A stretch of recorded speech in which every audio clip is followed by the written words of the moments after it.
Everyone. I hope you're all having a great day.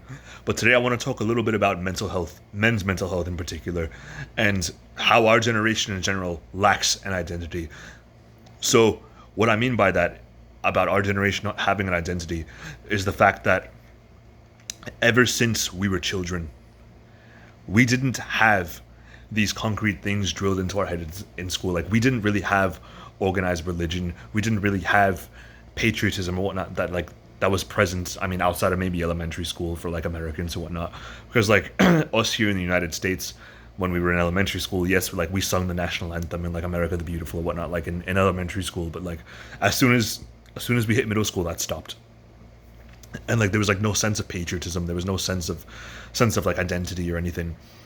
And so, because of this lack of the role of organized religion and patriotism and whatnot in our society, what has that led to? It's led to people being like very individualistic and everything of that sort, which some people would argue is a good thing, but I don't think it is. Look at the majority of people around you. Look at the majority of men your age.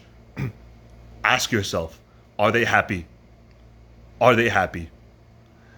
Because I can almost completely guarantee you that the answer is no. The answer is no. These men, us included, we grew up without an identity.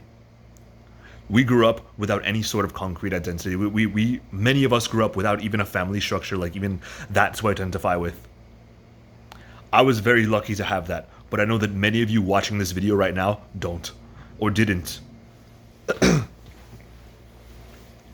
So what does that lead to?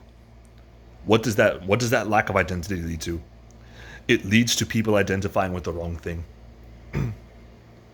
Why do you think people are so caught up in ideologies nowadays? You see so many people like, oh, I'm a communist, or oh, a socialist, or a fascist, or like whatever else. Shut the fuck up, bro. Shut the fuck up. It's just compensating. It's just compensating for your lack of identity that you've haven't had ever since you were a child. That's what it comes down to. And I just can't stand it, man. I just really can't stand it, man. Like, I used to be like that too. I'm not even like putting these people down or anything, because like I used to be like that. I literally word for word used to be like that. I mean, yes, I had a family structure. I had a strong family structure and everything of that sort, but like I didn't, like in school and everything, and like outside of school, like I didn't have organized religion. I didn't have patriotism. Like I didn't have like all of these identities that like our ancestors are, and like the people who came before them and everything had. I didn't grow up with that. You didn't grow up with that, likely. And like what I've noticed about like a lot of ethnic kids and whatnot, like who like live in here in New York City and everything, is like they grew up with a cultural identity. So like they don't have as much of a problem with an identity crisis as we do. But like if you grew up in a family that didn't impose some kind of like cultural identity on you or whatnot, you're much more likely to have some kind of identity crisis. I certainly did. I had an identity crisis too, like where I just like fully identified with like an ideology or something like that, and like it wasn't a good time in my life, man. Like I was depressed. Back then I was like 16, 17, 18ish maybe, but like I was depressed, man. I was totally depressed. Eventually you come to realize that if you confine yourself to an ideology is essentially putting a box on what you can learn. It's putting a box on your way of thinking. It's putting a box on the way that you view the world.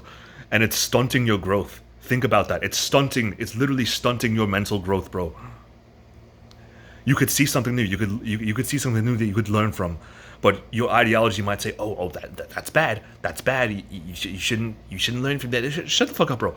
Shut the fuck up. You need to learn from your experiences in life. You need to break out of this ideological framework. The framework of ideology is one of the worst things to have happened to our world. Like look at history before the creation of things like communism and stuff.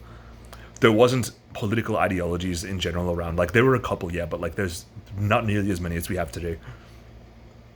Most of society revolved around serving your country, serving your king.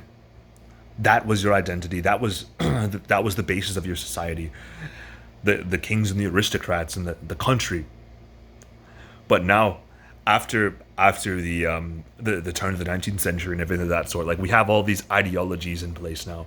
We have all these ideologies that have become like so prevalent in our society, and many people are quite radical about these ideologies too. And the radicals especially are the people who have the worst of an identity crisis. Their identity crisis is the worst because they fully devote themselves to a stupid ideology.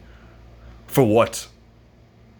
If you look at these people, they don't even improve themselves. They literally don't improve themselves. They don't go outside. They don't they don't exercise. They don't go to the gym. They don't go out and socialize. They don't make new friends. And they all use the excuse of, well, our society's trash, so why should I? Oh, the people around me are all trash. Why should I? Oh, this is trash. Shut the fuck up, bro. Go outside. Go outside and go to the gym. Go outside and make friends. Go outside and socialize. Go talk to girls. Go do whatever you need to do. And then these people wonder why they're so depressed, because they stay in their little ideological bubbles and they bounce depressed ideas off of each other. They're just a bunch of fucking doomers, bro. Stop being such a doomer. Anyways, man, I went on like a bit of a rant there, I know, but like I just can't stand it, man. Anyways, onto like mental health and everything. Instead of focusing that energy outwards, instead of focusing that energy on like everybody else, instead of focusing that energy on an ideology or criticizing other people or whatnot, like politicians or billionaires or like whatever the fuck else, focus that energy inwards instead. Try it. Try focusing that energy inwards. Look at yourself. Look at the things that you need to fix. Look at the things that are going wrong in your life. And take the proper steps to fix them. You wonder why you're so depressed. You wonder why you get this feeling of loneliness and sadness every single night when you go to bed. This is why. You are not doing anything to correct it. You are literally not doing anything to correct it. Instead, you're just focusing all of your energy externally. For what? For what? You can talk about these ideologies all you want. You can talk about what you identify with all you want. But guess what? You're never going to make a difference in the world if you don't improve yourself first. I don't care what ideology you are. I don't care about like any stupid ideology you spew. If you don't go to the gym and lift weights, if you don't constantly stay on your grind, if you don't find your purpose, if you feel that you don't have a purpose, shut the fuck up about your ideology. Go outside.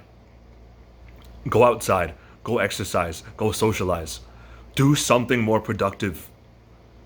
Learn about finances, make money. How are you going to change the world if you can't change yourself? How? There's no excuse for not being on self-improvement. Yeah, I'm not perfect. I fuck up sometimes. I make mistakes. I sometimes slip off of my self-improvement journey. We all do. But that's no excuse. It's no excuse to quit.